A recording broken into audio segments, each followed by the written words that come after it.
যে যেভাবে করে ইসরায়েল বারবার আমাদের ফিলিস্তিন মুসলিমদের উপর নির্যাতন চালাচ্ছে, জাতিসংঘের কোন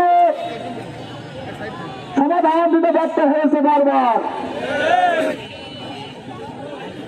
আমরা ইসরায়েলের সরকারকে বলতে চাই, আপনি আপনার দিক থেকে শিক্ষা গ্রহণ করুন, যেমন তাদের পরিণত হয়েছে শিক্ষা গ্রহণ যার জায়গা থেকে আমরা ধন্যবাদ গ্রহণ করি। সকলে আপনারা এসেছেন, এই জন্য ইসলামী ছাত্র শিবিরের পক্ষ থেকে আপনাদেরকে ধন্যবাদ জানাচ্ছি। আসসালামু আলাইকুম ওয়া রাহমাতুল্লাহ।